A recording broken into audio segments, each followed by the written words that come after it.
students, welcome to you CR International School online classes. Students, how are you? I hope that everyone is fine at your home. Now we are going to start our chapter Development of Economics lesson 1. देखिए, अभी तक हमने इसके विभिन्न पहलुओं पर प्रकाश डाला। आज हम किस किस तरह के विकास हैं उनके ऊपर आगे बढ़ते हैं। देखिए, मानव विकास, मानव का विकास होना, मनुष्य का विकास होना एक व्यापक पक्ष है। इसमें वित्तीय का मतलब है पैसे से संबंधित, अर्थ से संबंधित, और गैर वित्तीय जो पैसे से संबंधित नहीं है, जहाँ पर धन लाभ कमाना भी जरूरी नहीं है, ऐसे आर्थिक पहलुओं को शामिल किया गया है। ये मात्रात्मक तथा गुणात्मक, यानी इनकी ये ऐसे विकास की प्रक्रिया है जिसमें हम व्यक्ति के गुणों को देखते हैं और कितनी मात्रा में गुणों का विकास हुआ ये तय करते हैं।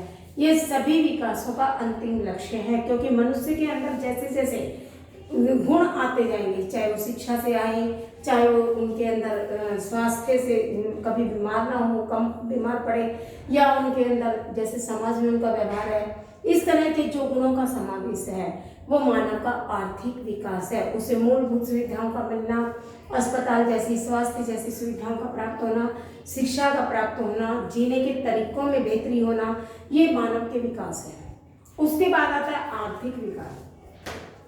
यह विकास का संकीर्ण पहलू है। संकीर्ण का मतलब है तंग विचारधारा पर आधारित है। इसमें केवल आर्थिक पक्षों को, यानी धन को कमाना ही इसमें शामिल किया गया। यह केवल मात्रात्मक विकास है, यानी इसमें यह देखा गया है कि किस व्यक्ति के पास कितना धन है, कितनी मात्रा में, कितनी उसके पास, उसकी आर्थिक स्थिति कैसी है, उसका हम अवलोकन कर सकते हैं।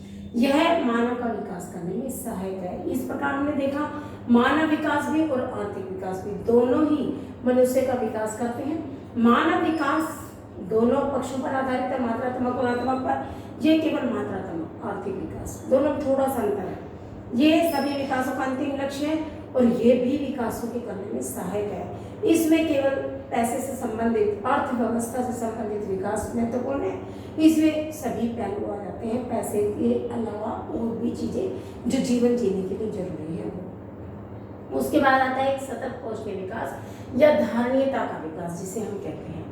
आर्थिक विकास की ही एक प्रक्रिया है ये। इसमें क्या होता है, इसका जो उद्देश्य है वो जो आज वर्तमान की पीढ़ी है उसकी सभी जरूरतें पूरी हो जाएं।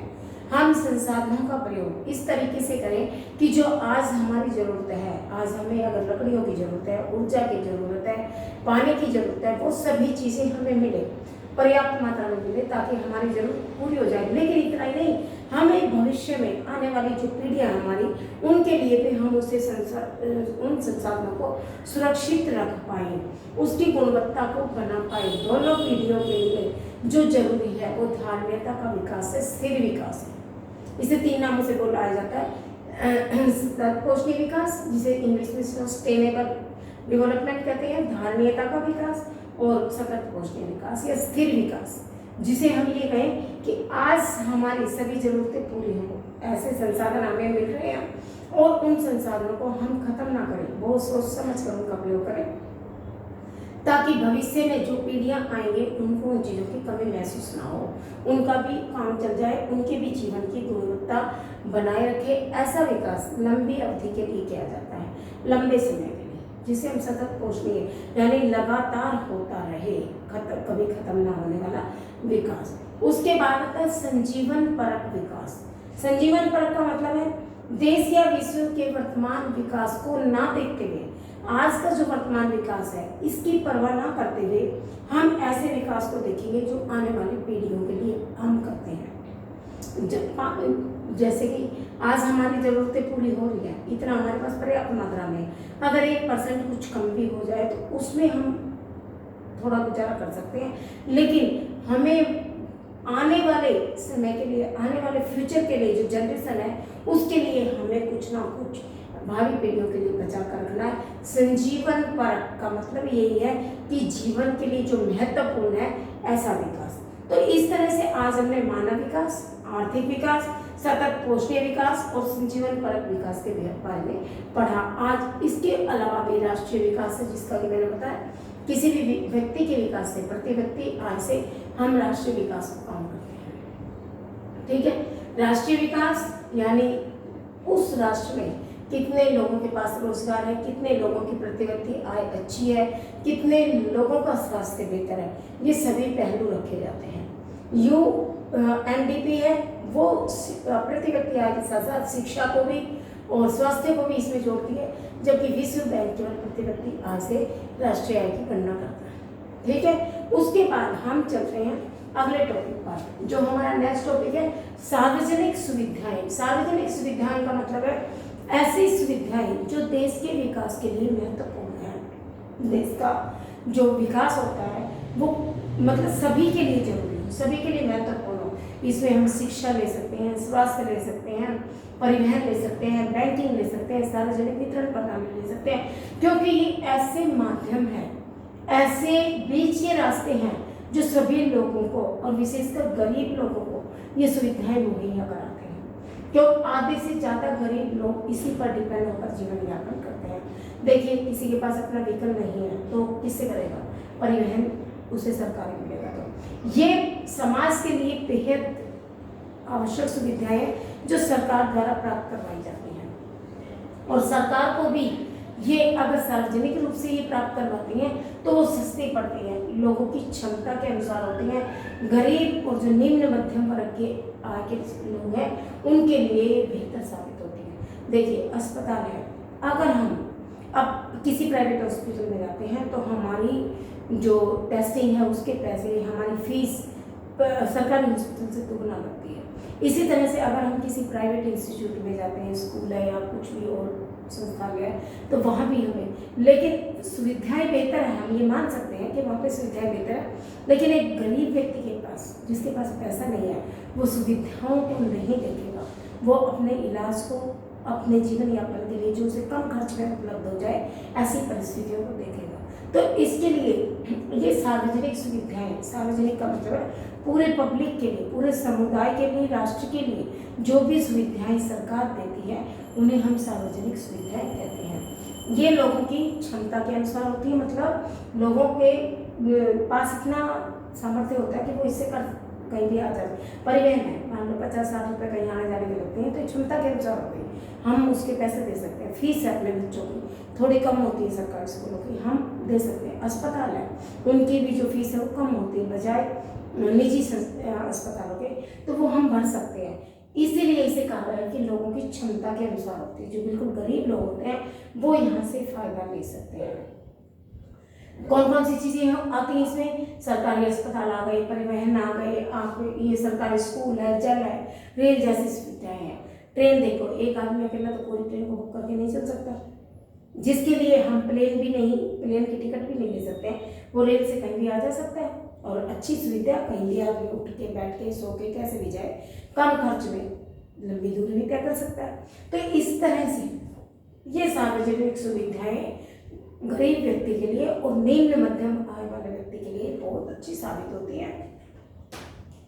इनका फायदा लेकर मनुष्य अपना विकास कर सकता है, जैसे उसे जरूरत है। मान लो उसका स्वास्थ्य खराब है, अस्पताल में जाकर, सरकारी अस्पताल में जाकर अपना इलाज करवा सकता है। उसके बाद देखिए, एक क्वेश्चन उठता है कि धरती के पास सब लोगों की सुविधाओं के लिए, सब लोगों के जीवन यापन के लिए बहुत कुछ है, लेकिन किसी के लालच की पूर्ति करने के पर्याप्त साधन संभव नहीं है।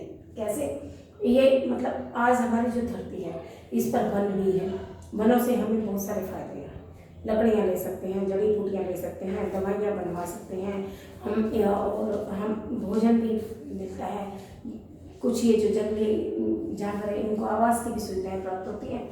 लेकिन अगर जंगलों का हम अति उपयोग करते हैं, उनको कटवाते हैं अपनी सुविधा के लिए, भाई फर्नीचर बनाने के लिए या अपने व्यापार के लिए हम जंगलों को कटाई करवाते हैं, तो उससे क्या होगा? जंगल धीरे धीरे विलुप्त हो जाएंगे, उनके अंदर जो रहने वाले जानवर हैं वो प्रजातियां खत्म हो जाएंगी।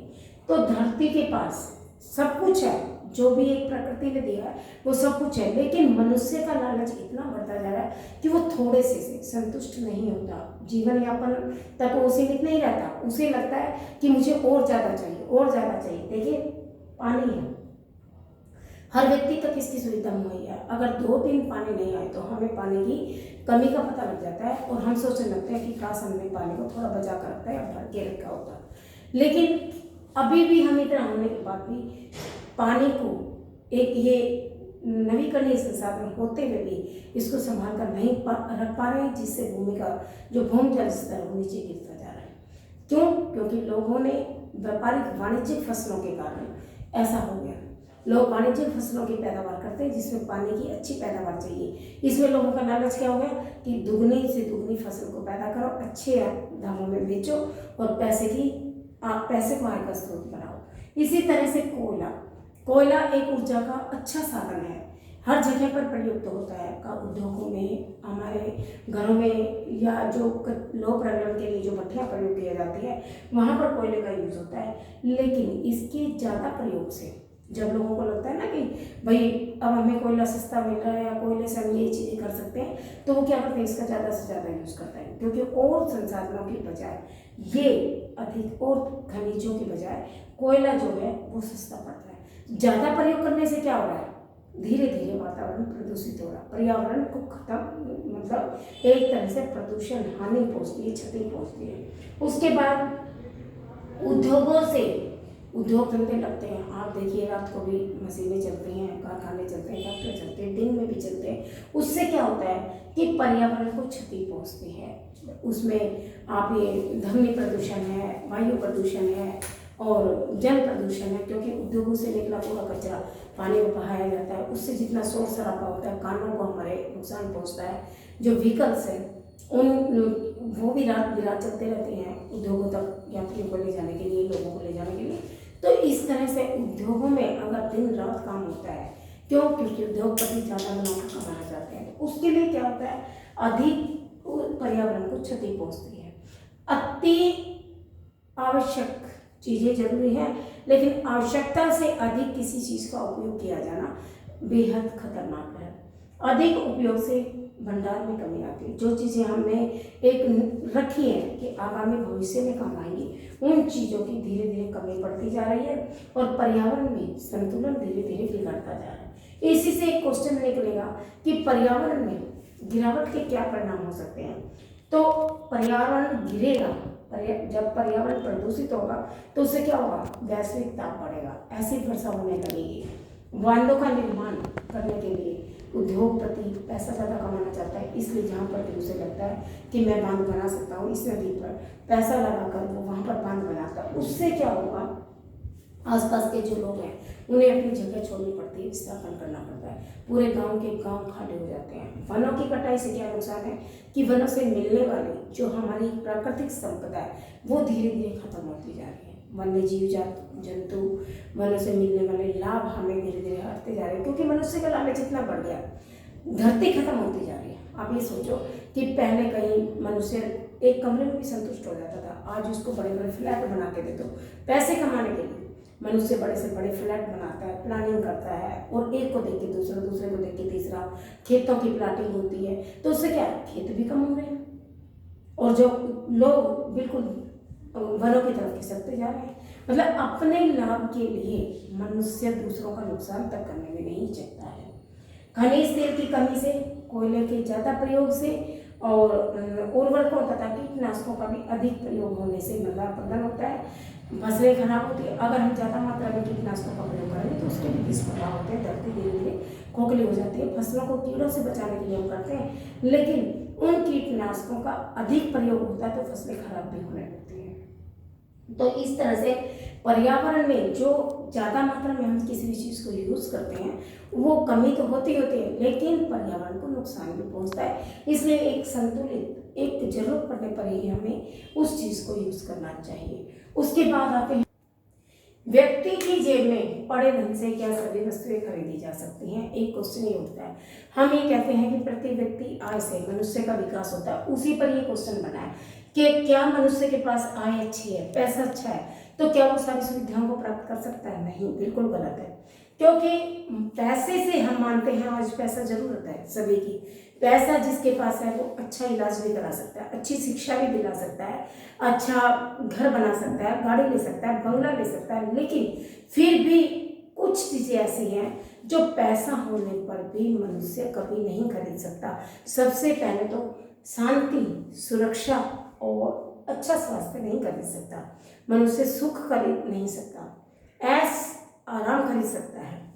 धन दौलत से वो ऐसा आराम खरीद लेगा, सुख सुविधाएं खरीद लेगा, लेकिन एक अच्छी नींद कभी पैसे से नहीं खरीदी जाती। जब उसको आत्मिक संतुष्टि होगी, जब वो परिश्रम करेगा, तभी उसे अच्छी नींद आएगी।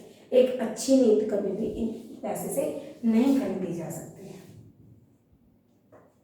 उसके बाद प्रदूषण मुक्त वातावरण। प्रदूषण मुक्त वातावरण का मतलब है आज हम वनों की कटाई, ऊर्जा के संसाधनों का प्रयोग, खनिज तेलों का प्रयोग, वातावरण में प्रदूषण है, बार बार प्रयासरत होने के बाद भी उन चीज़ों को खत्म नहीं कर पा रहे हैं। कहीं ना कहीं से वो चीज़ें उठती हैं। तो मनुष्य कभी भी ऐसा वातावरण नहीं खरीद सकता जहाँ पर प्रदूषण नहीं हो। एक संक्रामक रोगों से अपने आप को कभी नहीं बचा सकता, चाहे उसके पास कितना ही पैसा हो। अगर संक्रामक रोग जैसे कोविड-19 ये चल रहा है, संक्रामक रोग ही तो है, इतना है। आपने किसी दूसरे व्यक्ति से कोई चीज़ ले ली, अगर आपको है उस बीमारी में आप ग्रसित हो, तो दूसरा व्यक्ति तुरंत इफेक्टेड होगा। अगर वो वहाँ बैठ के हट चुका और आप वहाँ सीट पर अनायास बैठ जाते हैं, तब भी आप उसकी चपेट में आ जाएंगे। तो संक्रामक रोग है। अगर किसी को खांसी है, जुकाम है या और कोई ऐसा संक्रामक रोग जैसे खुजली वगैरह होती है, ये ऐसी फैलने वाले छूत की बीमारियां होती हैं जो एक व्यक्ति से तुरंत दूसरे को होती हैं। तो चाहे आपके पास कितना ही पैसा हो, अगर ये बीमारी संक्रामक है, फैलने वाली है, तो ये आएगी ही। आप चाहे उसका पहले ट्रीटमेंट ले लो कि भाई मेरे को नहीं आए, फिर भी आएगी, क्योंकि ये है ही, प्राकृतिक है इस तरह से। बीमारी मुक्त जीवन आप कभी नहीं खरीद सकते पैसे से। अगर बीमारी आनी है तो आएगी, पैसा है, इलाज करवा लोगे आप, लेकिन ऐसा नहीं है कि आपको कभी शरीर में जितने साल जीवोगे कोई पीड़ा ही नहीं आएगी, कोई कष्ट नहीं होगा, कोई बीमारी नहीं आएगी। बिना मिलावट की दवाइयाँ कभी भी नहीं मिल पाती हैं। कितना ही सरकार कोशिश कर ले, कितना ही इनकी कंपनियों को बैन कर दे, दवाइयों की टेस्टिंग हो जाए, लेकिन फिर भी बिना मिलावट की दवाइयाँ नहीं मिल पाती हैं। आदर, सम्मान, स्वतंत्रता और प्रतिष्ठा, पैसे से आप सुरक्षा को खरीद सकते हैं कि भाई अपने पास सेफ्टी गार्ड लगवा लिए, आपने पुलिस वालों को तैनात कर लिया। कितने टाइम तक आपको कहीं ना कहीं तो ऐसी जगह पे जाना पड़ेगा ना, कभी अकेले जाना पड़ सकता है, और कितने टाइम तक आप ऐसे लोगों को साथ रखोगे। सुरक्षा खरीद सकते हैं हम, लेकिन सुरक्षा मुक्त वातावरण नहीं खरीद सकते हैं। पार्क है या सरकारी स्कूल की सुविधाएं एक अकेले व्यक्ति के पास की बस की बात नहीं है। इसमें भी सभी व्यक्तियों का सहयोग होता है। आदर सम्मान है, अगर हम दूसरों से प्यार करते हैं, दूसरों का आदर करते हैं, तो वो बदले में मिलेगा।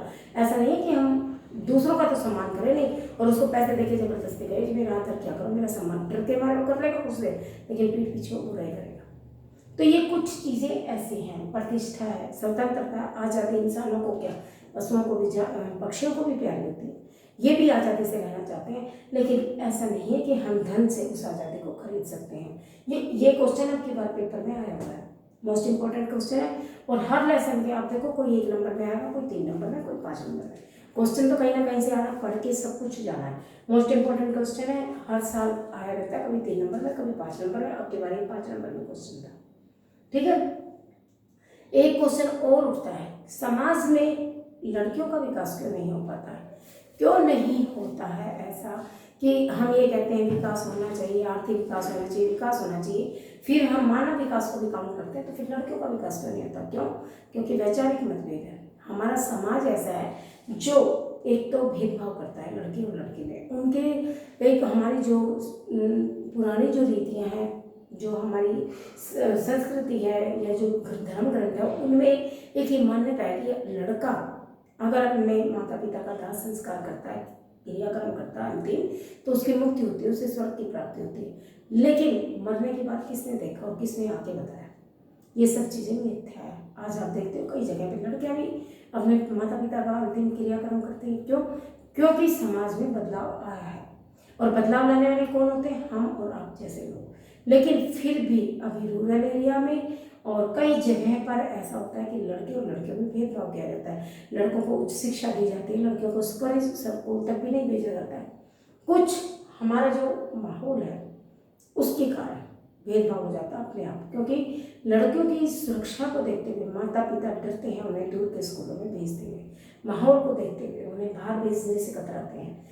जो वो उन्हें अपने आसपास रखने चाहते हैं, चाहे वहाँ उन्हें वो सुविधाएं पर्याप्त मात्रा में ना मिले। तो अनचाहे ये उनका जो भय है सुरक्षा को लेकर, जो प्यार है, वो भी उन्हें गप्पू किस्म की प्रवृत्ति प्रदान करता है।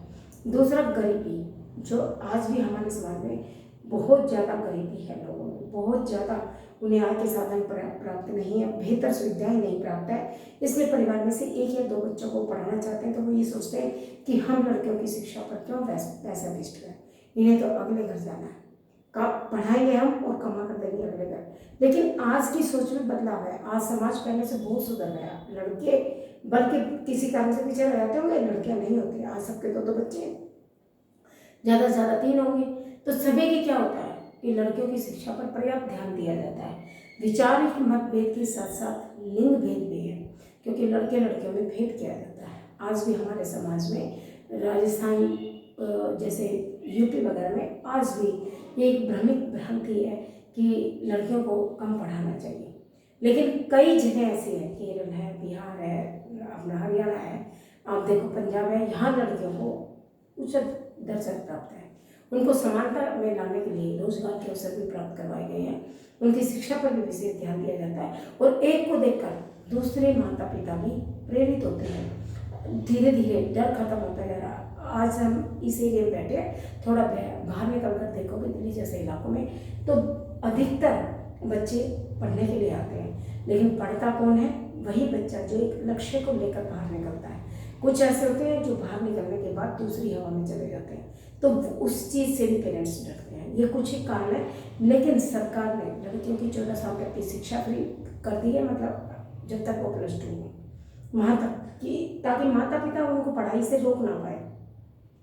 उनके गांव में सरकारी स्कूलों की व्यवस्था की है। यही इतना ही नहीं, उनके स्कूलों में जगह जगह पर टाइम टू टाइम उनके शिविर लगाए जाते हैं, अस्पताल जैसी सुविधाएं दी जाती हैं, टीकाकरण होता है, उनके कैंप लगते हैं, उनको और भी पढ़ाई के अलावा और भी तकनीकी ज्ञान है।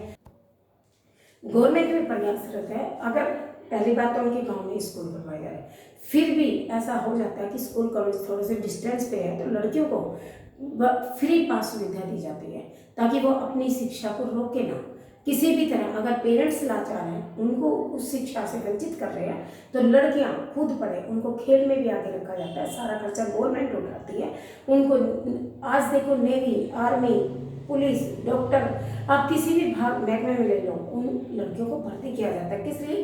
कि उनका मनोबल कमजोर ना हो, उनको ये महसूस ना हो कि हमारे साथ कहीं ना कहीं भेदभाव होता है। हालांकि इसको उठाने में बहुत समय लगा है, इस समय तक पहुंचने में, लेकिन आज हमारा समाज काफ़ी तरक्की कर चुका है, उस समस्या से निकलता जा रहा है धीरे धीरे। थोड़ा सा और हमें बढ़ने की ज़रूरत है। तो यहाँ पर माता पिता को जागरूक होना पड़ेगा। अगर 2-4 एक्सीडेंट हो भी जाते हैं, दुर्घटनाएं हो भी जाती है, तो सड़क पे चलना थोड़ी छोड़ देते हैं लोग, हो जाती है वो हमारी किस्मत होती है या हमारा वही कभी समय खराब होता है, लेकिन हम और बच्चों को तो उनके अधिकार से वंचित नहीं कर सकते हैं ना।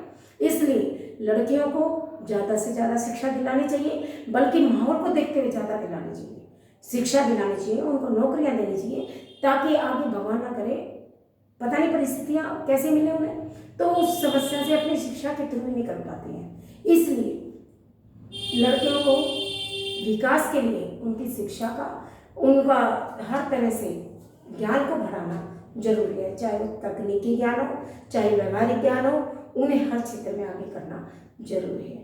आज के लिए इतना ही काफ़ी है। आपका ये चैप्टर 1 कंप्लीट हो गया। इससे रिलेटेड क्वेश्चंस मैंने भेज दिए, ब्लैक बोर्ड की पिक भेज दी, जहाँ से भी आपको इजी लगे वो लिख लेना और याद कर लेना। आपके टेस्ट में सारे क्वेश्चंस आएंगे। ओके, ठीक है।